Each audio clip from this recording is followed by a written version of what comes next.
안녕하세요. 레슬링 팬 여러분 환영합니다. 저는 빅레드머신입니다.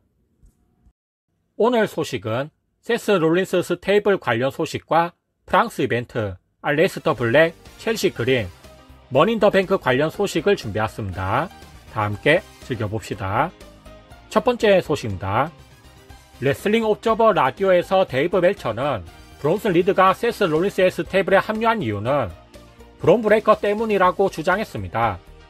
현재 WWE가 브론 브레이커를 미래의 레슬매니아 메인 이벤트 선수로 분명히 보고 있기 때문에 그를 보호하고 싶어 한다고 언급했습니다. 브론 브레이커가 결국 경기에서 패배해야 되는 상황이 올 것 같으면 브론슨 리드가 그걸 능숙하게 막아주는 역할을 수행할 것이며, 그렇기 때문에 WWE는 브론 브레이커에게 쉽게 패배를 떠안게 할 필요가 없다고 느끼고 있습니다. 따라서 앞으로 세스 롤린스의 스테이블이 회사를 어떻게 지배할지 지켜봐야 할 것 같습니다. 다음 소식입니다. 8월 31일 일요일 프리미엄 라이브 이벤트 클래시 인 파리와 9월 1일 월요일 러우가 프랑스 파리 라데팡스 아레나에서 개최됩니다. 작년 백래시는 프랑스 오베르 뉴롬 알프 레지옹 리옹 죄송합니다. 발음이 좀 어렵네요. 다시 말할게요. 프랑스 오베르 뉴론 알프 레지옹 리옹에서 개최되었는데 WWE가 프랑스 수도 파리에서 피에리와 주간 TV쇼를 선보이는 것은 이번이 처음입니다. 그리고 존시나, 코디 로즈, 제이우소, 리아 리플리, CM 펑크, 샬럿 플레어, 군터, 펜타 등이 출연할 예정입니다. 또한 5월 26일 오전 10시부터 티켓 판매를 개시하기 시작했습니다. 다음 소식입니다. 알레스터 블랙은 최근 더 아토믹 드롭 뉴스레터와 인터뷰에서 지난 4월 25일 WWE에 복귀했었는데 그 당시 심정이 어땠는지 질문을 받았습니다. 그러자 다음과 같이 답변했습니다. 처음에는 긴장했지만 무대 뒤에서 익숙한 얼굴을 보고 나니까 긴장감이 금세 사라졌습니다. 4년 만에 돌아오니까 무대 뒤에서 변화가 많았습니다. 그래도 안면이 있는 사람들이 여전히 그곳에 있었습니다. 그 친숙함과 변화가 뒤섞여서 진정으로 내 집으로 돌아온 것 같은 느낌을 받았습니다.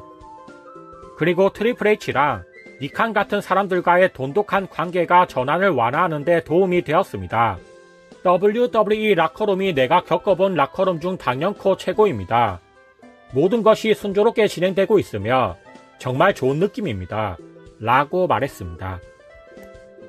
파이트풀 셀렉트는 첼시 그린이 지난 세터데이 나잇 메인 이벤트에서 단순한 코피가 아니라 코뼈가 부러지는 부상을 입었다고 언급했습니다. 그리고 부상당한 시점은 젤리나 베가에게 619을 맞을 시점으로 추측됩니다. 이후 첼시 그린은 코뼈 골절 부상에 대해서 다음과 같이 성명을 발표했습니다. 심판이 저를 쳐다보더니 코가 부러졌다고 하더군요. 그래서 뭐라고? 했더니 코가 부러졌어 라고 재차 말하더라고요. 화난 건 아니었어요. 뭐 조금 화는 나지만 웃어야 하는 그런 종류의 화였죠. 그래서 저는 이게 현실인지 아니면 몰래카메라인지 생각했어요. 심판에게 돌아서서 농담하는 거죠? 라고 물었는데 아니더라고요. 코가 부러졌으니 병원에 가봐야 해 라고 하더라고요. 그래도 난 괜찮아요. 앞으로 큰일이 있을 테니까요. 코는 겁나 아픈데 제가 절대 쓰러지지 않는다는 거 다들 아시잖아요. 계속 지켜봐 주세요. 라고 말했습니다. 뭐야 이게. 2025 머니인더뱅크는 6월 7일 로스앤젤레스의 인투이트 돔에서 열리며 타이틀 매치가 하나 확정된 것으로 보입니다. 현 위미스 인터컨티넨탈 챔피언 라이라 발키리아는 WWE 트위터를 통해서 분명 지난 백래시에서 베키 린치를 한번 혼내줬는데 아직도 정신을 못 차린 것 같다며 머니인더뱅크에서 다시 한번 베키 린치를 상대로 타이틀 방어전 경기를 치르겠다고 언급했습니다. 다음 소식입니다. 올해 초 WWE 크리에이티브가 아스카의 복귀 계획을 거론한 것으로 알려졌지만 파이트풀 셀렉트는 그녀가 레슬매니아 41에 등장한다는 계획이나 컴백한다는 계획이 진지하게 고려된 적이 없었다고 언급했습니다. 내부 소식통에 따르면 아스카의 WWE 복귀는 임박하지 않았으며 그녀의 미래에 대해서 여전히 불확실하다고 보도했습니다. 2025 NXT 배틀그라운드에서 트링 윌리엄스가 조 핸드리를 꺾고 역사적인 TNA 월드 챔피언에 등극했습니다. 이후 TNA 회장 카를로스 실바는 NXT 선수가 TNA에서 가장 부유한 타이틀을 획득했다는 사실에 별로 만족하지 않는 표정을 짓는 모습이 포착되었습니다. 하지만 방송이 끝난 이후 카를로스 실바는 웃으면서 트링 윌리엄스와 악수했고 트위터에서도 트링 윌리엄스에게 트릭을 축하합니다. 내일 TNA 사무실에서 뵙겠습니다. 라며 축하 인사를 전했습니다. 아무튼 트링 윌리엄스는 앞으로 WWE와 TNA의 파트너십에 더 많이 참여할 것으로 예상됩니다. 다음 소식입니다. 핀 벨러는 인터뷰를 통해서 자신의 첫 레슬매니아 출전은 2016년 레슬매니아 32였다고 밝혔습니다. 그 당시 트리플 H가 등장할 때 뒤에서 마스크를 착용한 수많은 수하들 중 한 명으로 나왔다고 말했습니다. 벌써 9년이 흘렀고 곧 10년이 다 되어 가지만 핀 벨러는 아직도 레슬매니아 메인 이벤트를 장식한 적이 없었습니다.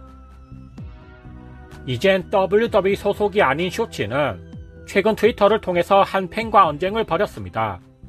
그 팬은 쇼츠가 분명 훌륭한 기믹을 쌓을 수 있었는데 너무 자주 부상을 당했고 부상에 상당히 취약한 선수라고 언급했습니다. 그러자 쇼츠는 다음과 같이 반박했습니다. 난 12년 동안 큰 부상을 단 한 번만 입었어. 너희 바보들은 부상에 취약하다는 것이 무엇을 의미하는지 전혀 모르고 있구나.